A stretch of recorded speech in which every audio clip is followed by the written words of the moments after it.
everyone, Materim here again with another RPG Talks, and today the review we're going to focus on is the Dragonlance Tales of the Lance box set for 2nd edition Advanced Dungeons & Dragons. You can see a picture of it here, generally covering what comes in the box set. It was designed by a whole host of folks. Big note amongst them is Margaret Weiss and Tracy Hickman, who were obviously the authors of the very successful Dragonlance novels that were released at this time, as well as a number of TSR alumni, Jeff Grubb, Doug Niles, Colin McComb, who you'll know from my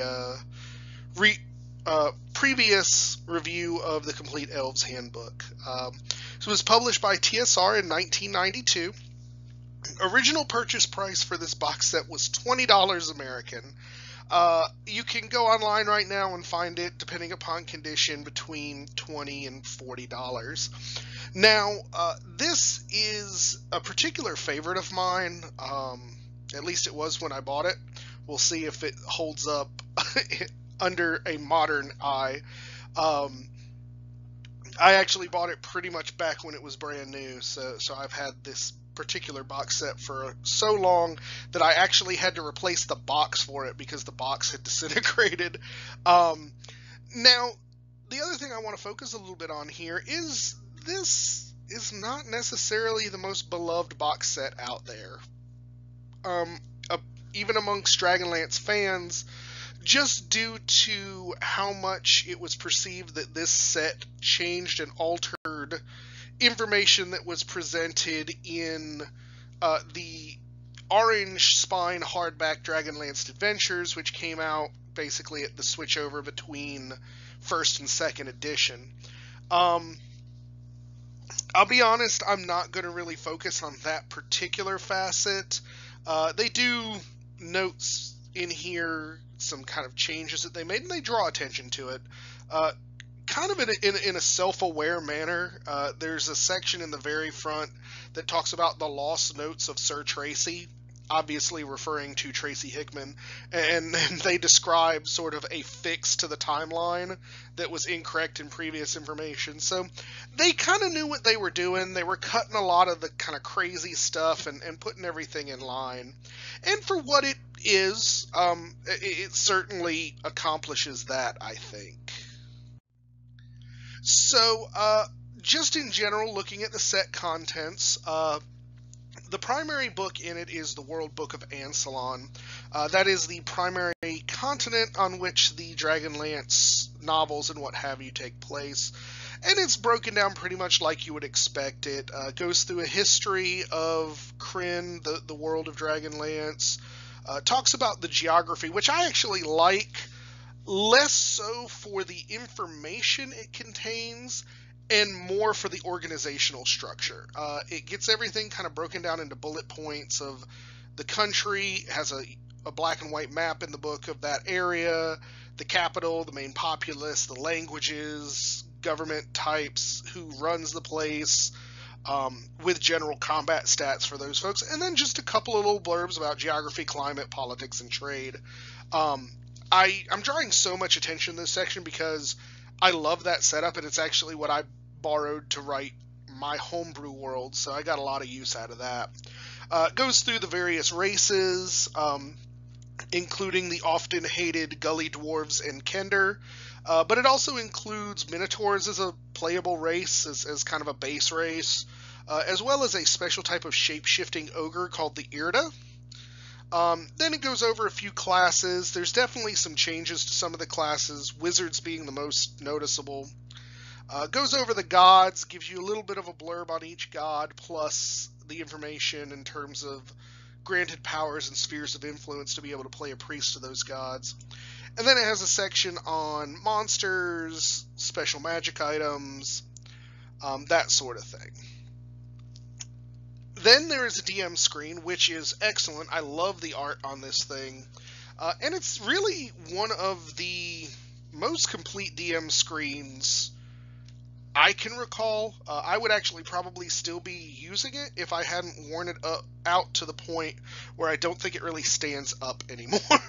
The one thing that I like about it, but that's going to be kind of hinged on a dislike for the setting, is because they change the monetary system. Everything's based on steel instead of gold. They basically replicated the purchasing charts from the player's handbook on the outside wings of the DM screen. So I think that's pretty cool. Next is a bunch of NPC stat cards. Now, at the time when I first bought this, I thought this was cool. I loved the Tales of the Lance, the Chronicles, and I wanted to put my players in that world. And so it was nice. Each big NPC of the campaign has a card with art on it, full character sheet basically, as well as history and personality. So for that, it's very useful. However, this plays into one of the biggest things that folks don't tend to like about the Dragonlance series, and that is it's assumed to be a railroady type thing. Because it's based around one big event, the question then comes, okay, well, there are already these heroes doing the War of the Lance. Where do player characters fall in? So either you're essentially taking the place of the heroes of the Lance, or you're second bananas. And I think the amount of NPC stat cards they put in here can definitely give weight to that particular concern. But it's kind of neat. I still use it occasionally these days when I just need a quick random NPC. I slap a new face, slap a new name on it, and use these cards just for convenience sake. There are two double-sided maps. One is going to have the continent of Ansalon on it, and the backside of that one is very strange because it's just kind of some pictures of sites from the Chronicles, or just kind of generic, like there's a generic picture of what a caravan looks like, as well as a square, what they call a battleground. It's literally like a little square mat you can run battles on. So it's kind of interesting. I do like the art on the map itself, but the backside is kind of a waste. The second double-sided map is, again, all maps of places that the companions of the End of the Last Home went during the adventures, the Dragonlance original adventures. The weird thing to me as to why, like, I don't know why this is in here, none of those adventures are included in this book. So it's not like you even have the adventures to utilize these maps with. So it seems like an odd choice, and there's like two sides of a poster map of those things, and it seems like a waste to me.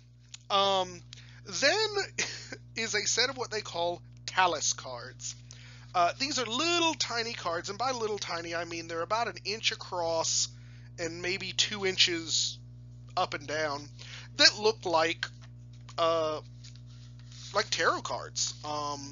There's rules in the book to use them to help design adventures. It's suggested that you use them as a sort of a prop when you're doing fortune telling and things like that, which is really strange because I don't really remember all that much fortune telling in the Dragonlance world. It certainly makes more sense. They do something very similar in the Ravenloft box set, but it makes sense there. The Gypsies, the Vistani play into that, and I think that's kind of absent in the Dragonlance, so it's kind of a weird addition. The other thing I want to draw attention to, which I thought was hilarious, I had missed it when I first read it, but going back and doing my research and looking through the set for this video, there is a note on the cardstock pages that tell you how to use these cards. And I want to read it in its entirety because it's hilarious. It says, "Note, Talus cards are not, in bold, tarot cards. The meanings ascribed to each of these cards are fictitious. The predictions drawn from the cards have no real-world significance. So did TSR just specifically state that tarot cards are real and their predictions have a real-world significance? Because if they did, particularly at this time in the whole history of D&D and the witchcraft scare, that's kind of a hilarious screw-up. But they're so, I don't know, they're so interested in distancing themselves from witchcraft that they agree that it exists. I'm not sure. And then the last thing they have is a set of cardboard character stand-ups. And these are, again, a little strange. I mean, I like them, but they're those little cardboard things where they've got 3 pictures of a character from each side, and you fold them in on each other, and it's essentially a little stand-up for your character in place of a miniature. But they're only colored on one side. So I think it's like the colored ones are supposed to be like named NPCs that they have cards for, and the ones on the back are just supposed to be like random mooks. Which is cool. You really don't get a whole lot of box sets, even during this time, that included their own miniatures, and you sure as heck don't get anything like that in the modern day. So it certainly seemed a extra little bump that you got, particularly for the price point. So my general thoughts on the pros side. First of all, I love the racial write-ups. Whether you love or hate the Kender or the Gully Dwarves, the book does a great job talking about the history of that race, giving little interesting role-playing quirks. And in addition, each race has its own tools, technologies, and weapons section, which include unique and different weapons. And all the stats for them, pictures so you know what they look like. I think it's awesome. I still use a lot of these weapons in my own world. So I definitely think I've gotten a lot of use out of that. The geography section.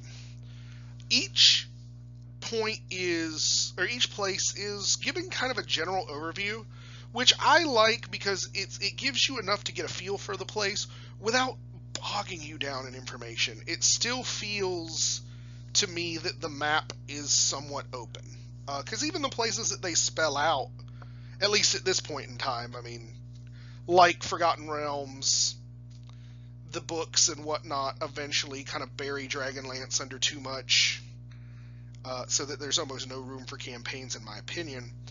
So I thought it was kind of an interesting thing that they did that, because Dragonlance gets such a bad rap for being railroady, and the geography section is really great in terms of giving kind of blank space to go play in, and I certainly like that. The GM screen is great. Like I said, I've worn the thing out so that I literally don't think it stands up anymore, so I've gotten a lot of use out of it. It's got pretty much everything I can think of that I would need inside there. And in general, the set feels like you're getting a lot of bang for your buck.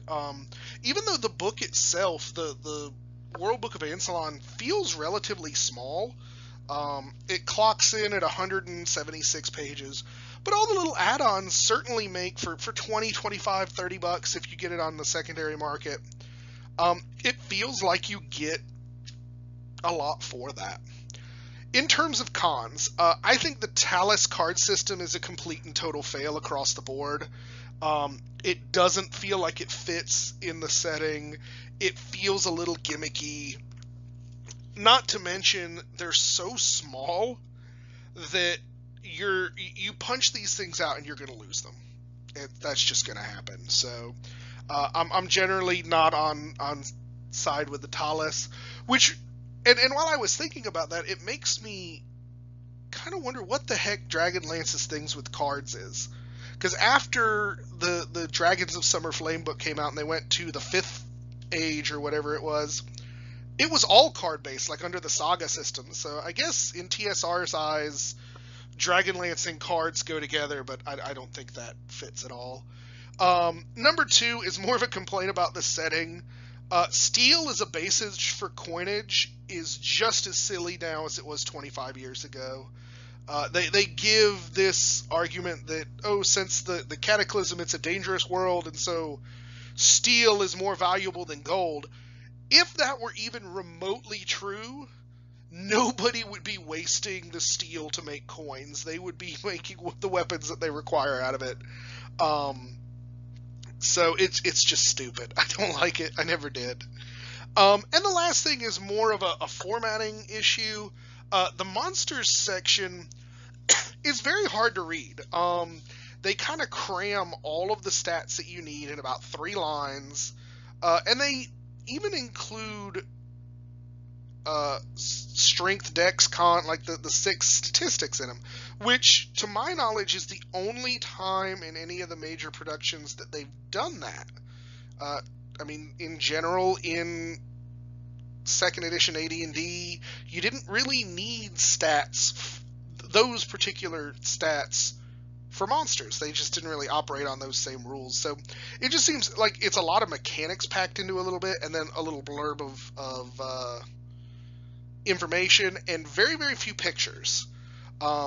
Unlike some of the other campaign settings, like the Forgotten Realms one and some of the others, it didn't come with any monster compendium pages like those did, which I thought were a better way of doing that. I would have loved, in this box set, to at very least have had the Draconians on those kind of pages to put up, but instead you're pretty much stuck with these little tiny write-ups that are kind of a pain to reference. So definitely not a great thing there. But those of you who are paying attention are pretty much noticing I'm kind of looking at nitpicky things for my cons list again. So you can pretty much guess my general opinion on this book, or on this box set, is very positive.